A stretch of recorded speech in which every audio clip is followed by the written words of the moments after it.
We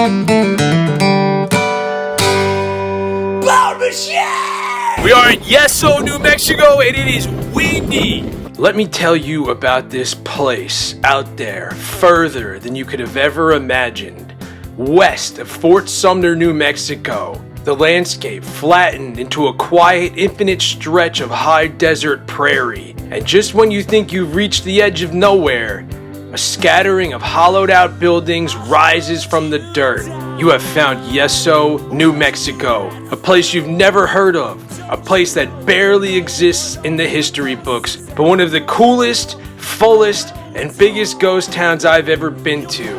A place where the breeze hums through empty window frames, and the only other sound is the sheet metal roofs being torn off in the endless wind. And where they eventually fall, no man has walked in 100 years. So you're probably wondering about this name Yeso. It's Spanish for gypsum, or chalk, because for centuries, the local creek ran thick with it. The water was so bitter and mineral heavy that humans couldn't drink it, though they made their poor livestock live off of it. And because of the bad water, this region was almost bypassed until 1906, because that year, the Atchison, Topeka, and Santa Fe railways laid down the Bayline Cutoff. It was a massive engineering bypass designed to route heavy freight trains away from the brutal steep mountain grades further north. And as you remember from my Cuervo video, steam engines needed water, and they needed a lot of it. Engineers discovered that despite the Gypsum Creek, there was a deep, clean underground aquifer perfect for thirsty locomotives. And almost overnight, Yeso was born. We are in Yeso, New Mexico, and it is windy. I don't think this is actually a ghost town. I think one person still lives here. But we're gonna go explore everything, so we'll see what happens. By 1909, Yeso had a post office, a bustling train depot, and a growing community of ranchers. During its peak in the 30s and 40s, it wasn't just a train stop, it was also a sanctuary for homesteaders. The town grew to over 350 residents, if you can believe that. It boasted the Hotel Mesa, which you will see later, active garages, a grocery store, and a handsome stone school built by the Works Progress Administration in 1940. Children played in dirt roads, and the steam trains chugged through day and night, bringing life, mail, and even commerce to this desert. I'm not gonna step in there. Is that painting though? That's cool though. Whoa. Yeso's lifeline was built on a technology that was rapidly aging. After World War II, railroads transitioned from steam engines to diesel. Diesel locomotives didn't need the constant water stops, and then suddenly the trains, they just blew right past Yeso. Compounding the problem, decades of persistent drought proved what locals had feared. The soil was too thin and poor to sustain farming. When that school finally shuttered its doors in the mid-1960s, the writing was on the crumbling walls. By 1968, the train depot closed for good. Most families packed up their lives and moved to nearby Fort Sumner. They left their homes and their memories to the elements. It's a cactus field.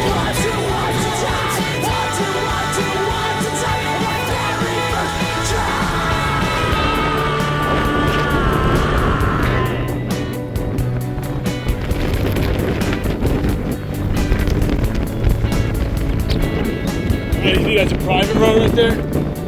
Yeah. That'll go back there.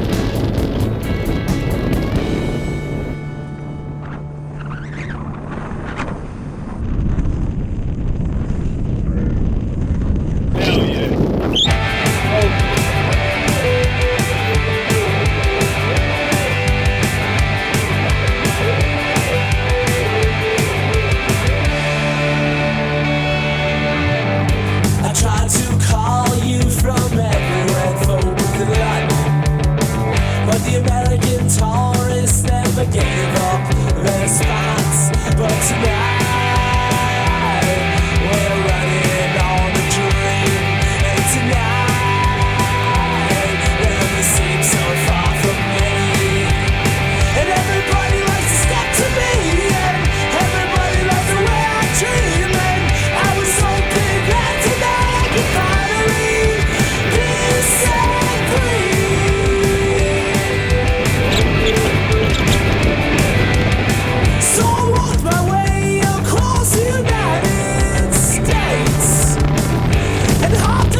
Now, I could be totally wrong. There's no information about this anywhere I could find, but I think what I'm looking at right here is part of the infrastructure that was used to get the water from the ground into the steam engines, which would mean that the train tracks from the old Santa Fe railroad lines would have had to come back here. Or maybe at this point they had better technology and they could have been drilling the water here and then somehow piping it up to the main road. I don't know.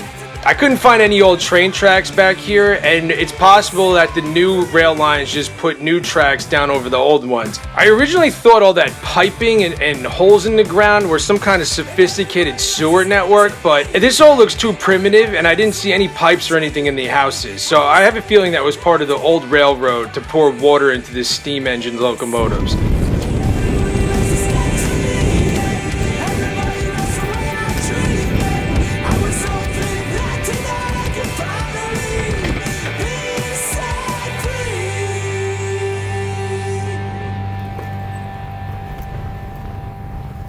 And this right here would have been part of the piping system to pump that water from back here. Maybe they found an easier way to access the water underground, and then they were able to pump it forward towards the road. And as you can see, these holes are deep, so I feel like they would have required like railroad money and technology to get down to drill that water. And they wouldn't have spent that kind of time and money just getting water into people's houses for sinks and showers.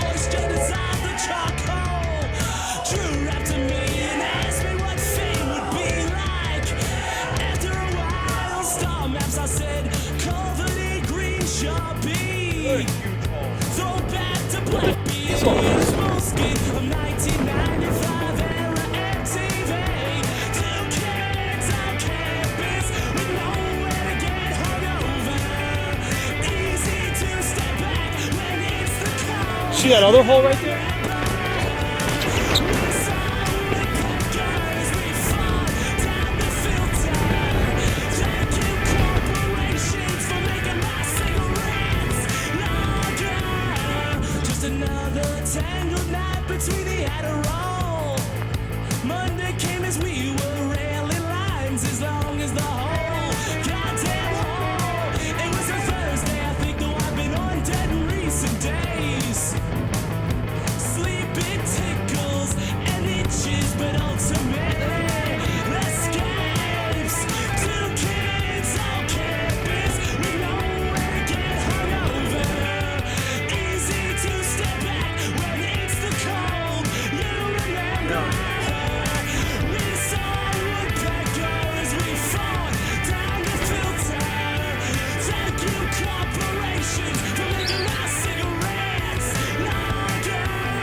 What we are walking towards right now is the Hotel Mesa. Its stark weathered silhouette stands against the expansive New Mexico sky and makes it an iconic symbol of the American Southwest Railroad era decline. It's interesting because everything else in this town is made of adobe bricks, but this prominent two-story wood frame building was constructed using imported wood siding, a style that was highly popular during the rapid Western Railroad expansion of the early 1900s. Over a century of exposure to the elements has stripped away its original paint, turning the exterior wood a deep silver gray color. Most of the windows are long gone, and they leave those hollowed out frames, inviting any creature or hobo to crawl inside and escape that harsh desert wind.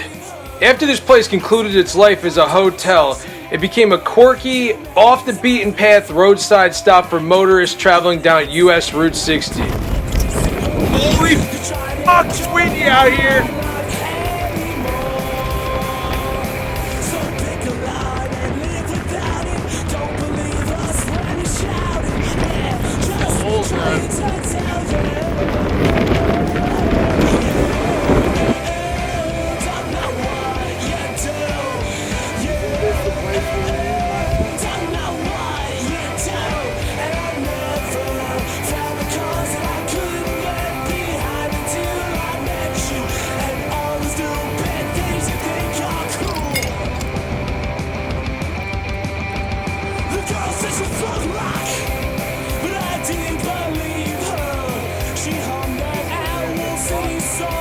now?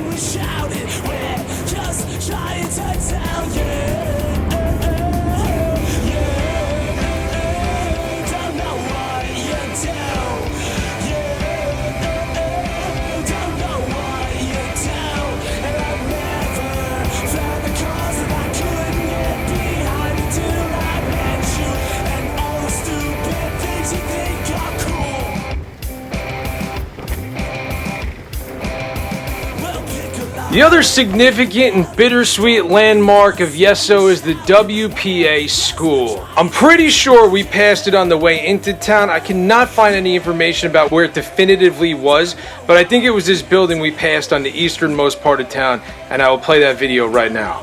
We can call this the New Deal in the desert. In the late 1930s, the Works Progress Administration put local, out-of-work New Mexicans to work building public infrastructure. For a tiny but then growing community like Yeso, a modern school was a massive source of civic pride. It was completed in 1940, and the building was constructed using sturdy local materials, primarily a mix of brick, concrete, and stone. WPA schools in the Southwest were built to be incredibly resilient, designed to withstand the harsh desert climate and extreme temperature swings. And it's pretty crazy that something this monumental only lasted 30 years.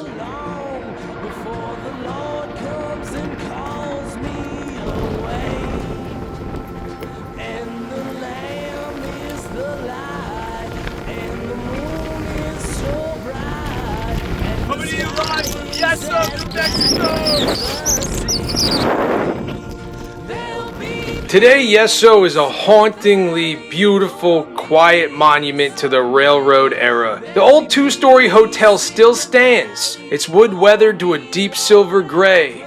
But Yeso is not entirely dead. A handful of residents, about 4 families, still call this quiet place home.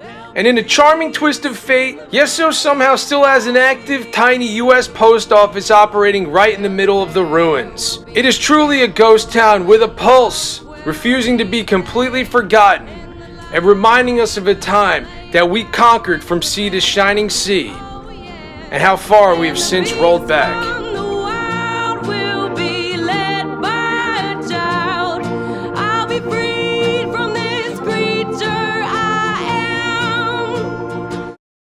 Alright guys, that was Yeso, New Mexico. Crazy, crazy place. Hot, dry, and windy.